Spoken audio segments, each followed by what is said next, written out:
So we have Sharlene Chopra, you know, she's the most famous popular star of the country. Thank you. What do you have to say about your popularity? Because I've seen you, you know, right from your inception days. Thanks. Those were the days when I used to come to your house. God bless you, beta. So how do you look at your journey, you know? I feel blessed. ये अलग बात है कि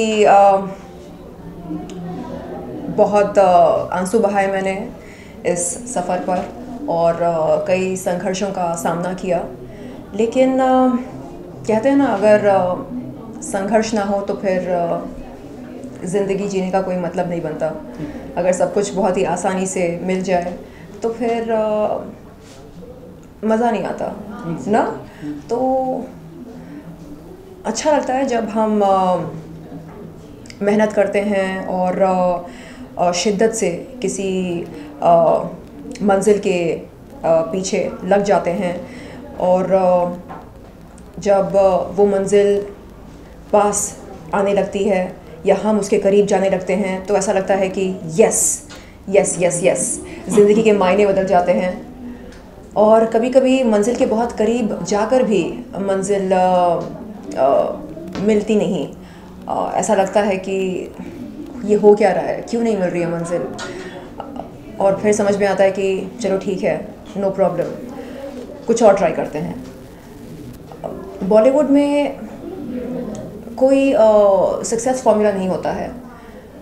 कई star sons and daughters, यानी stars के बच्चे, star kids, कभी वो क्लिक करते हैं, कभी क्लिक नहीं करते हैं, और कभी न्यू कमर्स रातों रात स्टार्स बन जाते हैं। तो लोग कहते हैं कि ये सब किस्मत का खेल है। मुझे नहीं पता कि इसे क्या कहा जाए, किस्मत का खेल कहा जाए या कुछ और कहा जाए। अब मुझे लगता है कि मुझे शिकायत करके इसने ये किया, उसने वो किया, बॉलीवुड ऐसा है वैसा है, ये सब करके अपनी एनर्जी को ख़राब नहीं करनी है। और शिकायत करके वैसे हासिल क्या होता है? बिल्कुल कुछ भी नहीं होता। तो जितना मुझसे हो सकता है मैं वो कर रही हूँ। मुझे म्यूज़िक का बहुत शौक़ है, लिखने का बहुत शौक़ है। तो मैंने हाल ही में एक रैप सॉन्ग लिखा है और बहुत जल्द उस सॉन्ग पर आधारित एक म्यूज़िक वीडियो मैं बनाने वाली हूँ। और उसके अलावा एक कमर्शियल क्लब सॉन्ग पर म्यूज़िक वीडियो बनाने वाली हूँ, और 3 शॉर्ट फिल्म्स बना चुकी हूँ, बहुत जल्द रिलीज़ होने वाले हैं। तो जितना मुझसे हो सकता है, यानी जो मेरी क्रिएटिविटी है, जो मेरी सेंसिबिलिटीज़ हैं, और जो मैंने टीम बना रखी है अपने लिए, cameraman, choreographer, director and art director, costume designer, जितने लोग लगते हैं एक प्रोजेक्ट को साकार करने के लिए, it's a teamwork. तो वो तमाम लोग हैं मेरे पास, और इन्वेस्टर्स हैं, फाइनेंसर्स हैं। तो मैंने गुडविल कमाई है इस सफ़र के दौरान, क्योंकि आज तक मैंने कभी किसी को हर्ट नहीं किया, ना चूना नहीं लगाया, बिल्कुल टोपी नहीं पहनाई, चूना नहीं लगाया। मेहनत की है, बताओ। बिल्कुल, मैं जानती हूँ आपका सफर, मैंने देखा है, बिल्कुल, बैंड्रा से लेकर अब जू पे पहुँच गई हैं। तो अगर मेरे पास कुछ है तो वो है ईमानदारी, सच्चाई और मेरा असलीपन। इसके अलावा मेरे पास कुछ नहीं है। जी।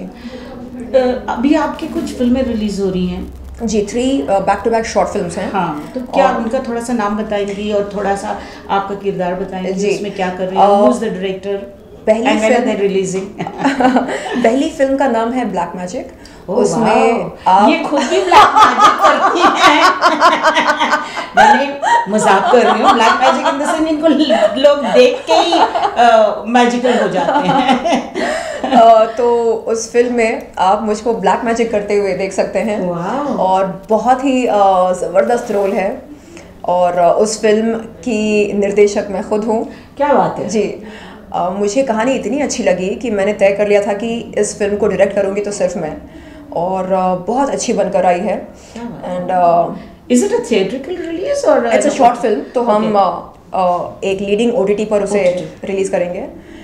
एंड जितने लोगों ने उस फिल्म की स्क्रीनिंग देखी है, सब यही कह रहे हैं कि अनबिलीवेबल, लगता है कि तुम बचपन से ब्लैक मैजिक करती आ रही हो। मतलब इतनी बखूबी किया है तुमने उस रोल को। तो ये मेरे लिए तो how was it conceptualised black magic? Have you taken from one particular region? जैसे बंगाल में बोलते हैं ना, आप तो बंगाली नहीं।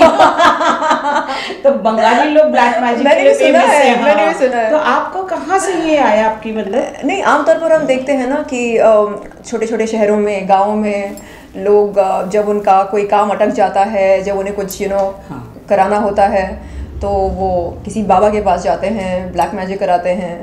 करेक्ट। हाँ, तो ऐसी कोई छोटी मोटी कहानी से प्रेरित हुई है। जी, मेरी फिल्म की कहानी पैदा हुई। तो रियल लाइफ में कभी गई आप किसी बाबा के पास? यहाँ पे हैं वैसे हाजी अली में मिर्ची घुमाना, मुर्गी कटवाना, ये सब नहीं, कभी नहीं किया। नहीं, ऑफ कोर्स नहीं किया होगा। और वो दूसरी फिल्म के बारे में थोड़ा सा बताइएगा। सब एक साथ बता दो तो फिर आप नेक्स्ट टाइम आएंगी क्या? नहीं, आऊंगी, जितना बता सकती हैं। इतना बताऊंगी कि 3 back to back short films हैं और 2 म्यूजिक वीडियोस हैं। एक कमर्शियल क्लब सॉन्ग और एक दूसरा रैप है। Very good. तो मैं ये कहना, आपसे ये जानना चाह रही थी कि रैप सॉन्ग आपने जो किया है जी, वो इंग्लिश में है या हिंदी में है या उर्दू में है? हिंदी में। 2 लाइन बोलना चाहिए? नहीं, अच्छा, क्योंकि वो जब रिलीज होगी तब बताइए, तब तक आप लोग नॉवेल्टी फैक्टर होना चाहिए। नॉवेल्टी फैक्टर होना चाहिए। ओके, तो आपने रिजेक्शंस भी देखी हैं? बहुत अनगिनत रिजेक्शंस देखी हैं, मैंने देखा, लेकिन आप रुकी नहीं। आप चलती चली गई हैं। तो रिजेक्शंस को आप कैसे देखती हैं? कौन था आपका, किस कंधे पे आपने अपना सिर रखा होगा या सपोर्ट लिया होगा? माँ का या किसी फ्रेंड का? who was your emotional dependence? कई लोगों ने रिजेक्ट किया, मतलब जिन लोगों ने रिजेक्ट नहीं किया उनके नाम मैं गिन सकती हूँ अपने हाथ पे। पूरी इंडस्ट्री ने रिजेक्ट किया था, मतलब बड़े बड़े दिग्गज लोग, लाइक महेश भट्ट ने रिजेक्ट किया, राम गोपाल वर्मा ने, सब ने। मतलब रीजंस क्या थे मुझे नहीं पता, आज तक पता नहीं चला। नहीं, वो बात नहीं है, नमक नहीं है, ये नहीं है, वो नहीं है। अरे कितनी नमकीन लग रही है, देखने वाले से बताना नमकीन लग रही है कि नहीं। मैं आजकल दुनिया भर का सोडियम लेकर चल रही हूँ कि अगर किसी ने बोला नमक नहीं है, मैं फेंक दूंगी नमक उसके मुंह पर। तो ठीक है, इट्स ओके। मुझे लगता है कि सबसे बड़ा फोर्स इस कायनात में ईश्वर कहलाते हैं, अल्लाह, ईश्वर, गॉड। तो उनके होते हुए पूरी दुनिया मुझको रिजेक्ट कर ले, क्या फ़र्क पड़ता है? वो साथ में है ना। आज मेरे पास सेहत है, बिल्कुल, खूबसूरती है, रूप है, गुण है, आप सब हैं मेरे साथ। आप मुझको इज्जत देकर बात कर रहे हैं, और क्या चाहिए लाइफ में? बिल्कुल। तो उस रिजेक्शन के दौर से आप उठी, क्या बताना चाहेंगी अपने दर्शकों को, हमारे दर्शकों को, कि what was that force that दुनिया से लड़ना अकेले ये बहुत ही नामुमकिन, बिल्कुल आपने मुमकिन किया इसको दिखा के। तो क्या बताना चाहेंगी आप हमारे दर्शकों को, यही किस तरह आप उसमें से उभर के आए? जी, देखिए, ब्रेकअप्स होते रहते हैं, रिजेक्शंस होते रहते हैं, और इस दौरान दिमाग में ये ख्याल आता है कि मैं जी क्यों रही हूँ, क्या फ़ायदा जी कर, हर कोई रिजेक्ट करता है, मैं क्यों जीऊँ, क्या रखा है मेरे लिए इस दुनिया में। तो ऐसे ख्याल मुझको भी आए, और कई बार मेरे पापा के गुजर जाने के बाद मैंने सोचा कि मैं खुदकुशी करके उनके साथ जुड़ जाऊँ, मतलब कहीं ना कहीं उनका मेरा मिलन होगा किसी दूसरी दुनिया में।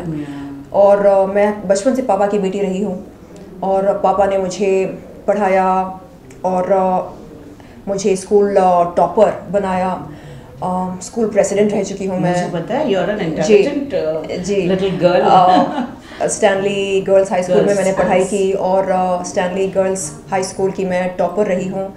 आज भी जब मेरे स्कूलमेट्स, बैचमेट्स मुझे कांटेक्ट करते हैं, मेरे संपर्क में आते हैं, तो बोलते हैं अनबिलीवेबल, पता ही नहीं चला कि हमारी चश्मिश प्रेसिडेंट आज ये बन गई है, मतलब इतनी खूबसूरत बन गई है। पहले मैं 24 घंटे चश्मे रखा करती थी, हाँ, तो मुझे चश्मिश बोलते थे। तो जब बॉलीवुड में आई तो मुझे एहसास हुआ कि इंटेलिजेंट होना सब कुछ नहीं होता है, खूबसूरत होना भी ज़रूरी होता है, प्लस कॉन्टैक्ट्स भी होने चाहिए होते हैं, प्लस नमक बहुत ज़रूरी होता है। नमकीन होना बहुत ज़रूरी होता है। तो एनीवे धीरे मैंने सोल सर्चिंग किया और फिर ईश्वर के साथ अपने ताल्लुकात मजबूत किए और ये जाना समझा कि नहीं, देने वाले ये नहीं हैं, निर्माता, निर्देशक, अभिनेता, अभिनेत्री, ये देने वाले नहीं हैं। देने वाला वो है, ईश्वर है, और वो वहाँ कहीं ऊपर जाकर नहीं बैठा है, वो हमारे अंदर है। बिल्कुल। तो अगर हम खुद पर यकीन नहीं कर सकते हैं तो ईश्वर पर कैसे यकीन कर सकते हैं, क्योंकि वो तो हमारे अंदर बसे हैं। तो मैंने खुद पर यकीन करना शुरू किया।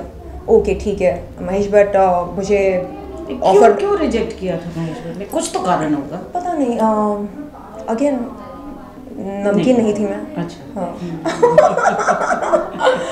तो खैर कोई बात नहीं। तो मैंने खुद से कहा कि इट्स ओके, ठीक है। अच्छा, क्या मैं मेंटली चैलेंज्ड हूँ? नहीं। क्या मैं स्पेशली एबल्ड हूँ? नहीं। हाथ पैर काम करते हैं, दिमाग काम करता है, आंखें काम कर रही हैं, सेहत है, सेहतमंद हूँ। हाँ, तो मैं खुद के लिए काम क्यों नहीं क्रिएट कर सकती हूँ? खुद के लिए अपॉर्चुनिटीज़ क्यों क्रिएट नहीं कर सकती हूँ? मैं बिल्कुल कर सकती हूँ। तो मैं वही कर रही हूँ। आपने देखे होंगे मेरे म्यूज़िक वीडियोस, मैंने कतार, वोट डाल और ये टुनु टुनु, ये सब मैंने खुद से प्रोड्यूस किया। और मैंने 1-2 फिल्में बनाना चाही, बट अगेन क्योंकि कुछ ऐसे लोग जुड़ गए थे साथ में जिनकी नकारात्मक ऊर्जा की वजह से मैंने दूरी बनाए रखना ज़्यादा बेहतर समझा। तो आपने देखा होगा कि इंडस्ट्री में हम बैठकर ऑन टेबल बड़ी बड़ी बातें करते हैं कि ये कर देंगे, वो कर देंगे, इसको साइन कर देंगे, उसको साइन कर देंगे, और ट्रांजैक्शंस होने के बाद अचानक कम्युनिकेशन बंद हो जाता है। ऐसा लगता है कि अरे मेरे पैसे कहाँ गए। तो मेरे साथ भी ऐसा हुआ था। बात 2011 या 12 की है। मैंने अपना घर गिरवी रखकर बैंक से लोन उठाकर एक फिल्म शुरू करना चाहा। उस समय मैंने संजय गढ़वी को साइन किया था, शंकर एहसान लोई को साइन किया था, गुलजार साहब को साइन किया था। तो अपनी पूंजी लगा दी थी मैंने, मुझे याद है। बट वो फिल्म कभी फ्लोर पर गई नहीं। तो जब फिल्म फ्लोर पर नहीं जाती कई बार, या फिल्म चलती नहीं है, साउथ में भी ऐसा चलन है कि लोग पैसे वापस कर देते हैं, तो इन लोग सब ने आपको वापस नहीं किए कुछ भी पैसे? एक आध लोग ने पैसे रिफंड किए, बाकी के लोगों ने नहीं किए। और मुझे लगा कि ठीक है, गलती मेरी है, मुझे जल्दबाजी में साइनिंग अमाउंट नहीं देना चाहिए था। खैर कहते हैं ना कि जो जब होना है। जी बिल्कुल। और जो सबक हमें मिलता है ना पैसे गवाकर, वो सबक मतलब किसी और तरीके से अगर कोई हमें सिखाए तो हम नहीं सीख सकते। लेकिन जब पैसे होश में आए, बिल्कुल सब कुछ लुटा कर होश में आई हूँ मैं।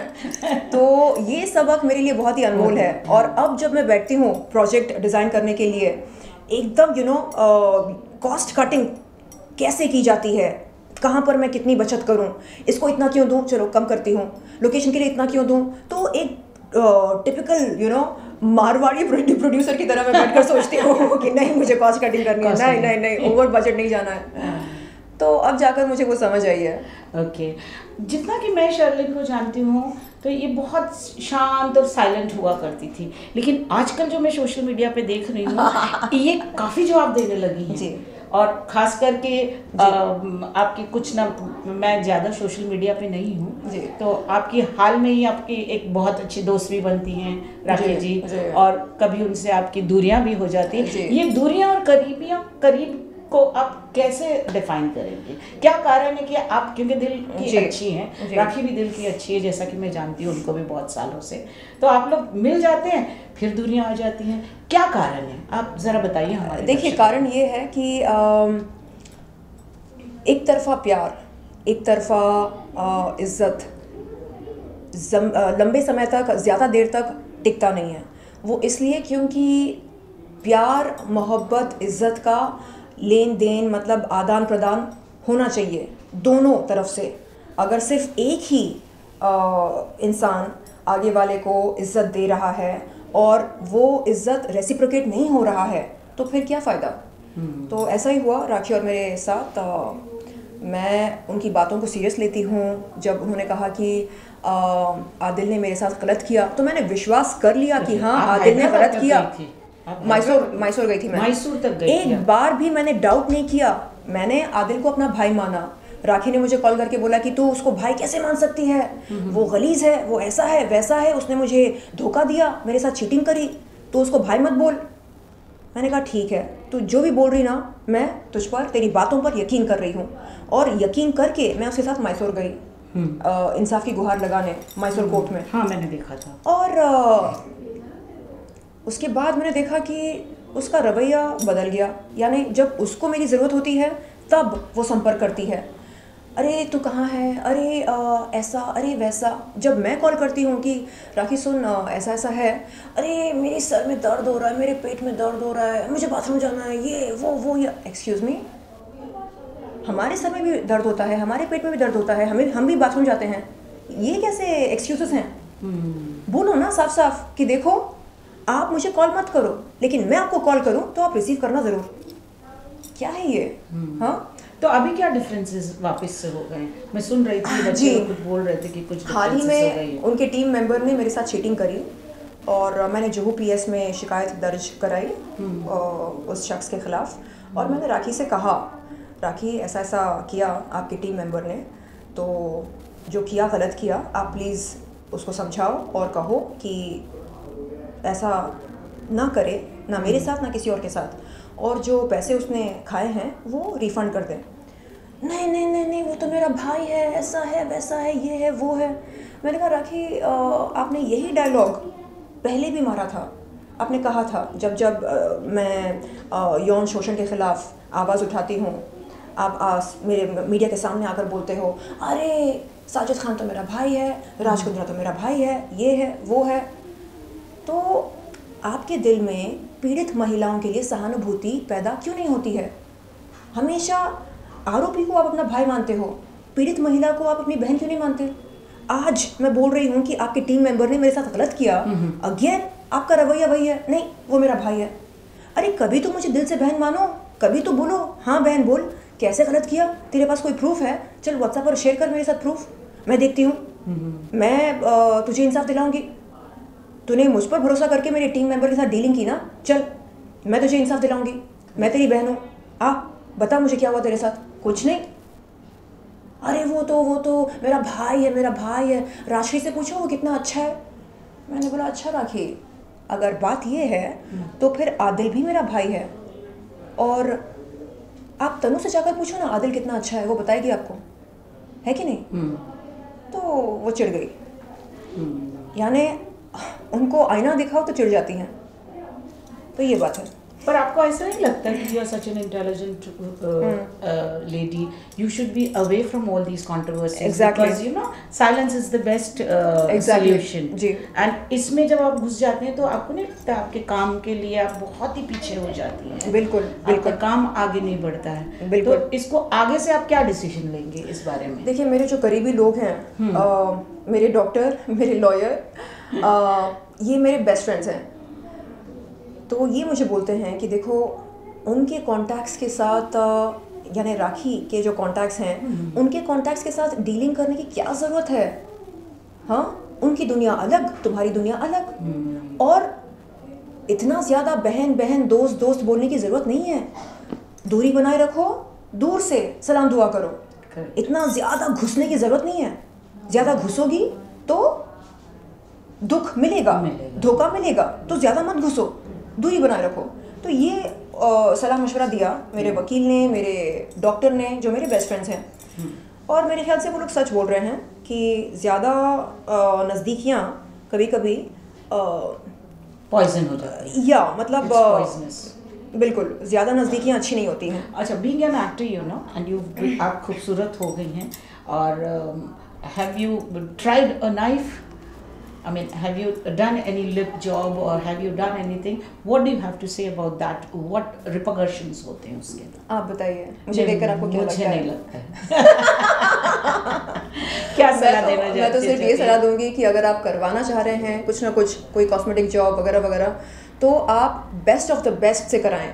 ताकि आगे चलकर साइड इफ़ेक्ट्स ना हो, ताकि आगे चलकर आपकी शक्ल ना बिगड़े या कोई एडवर्स इफ़ेक्ट्स ना हो।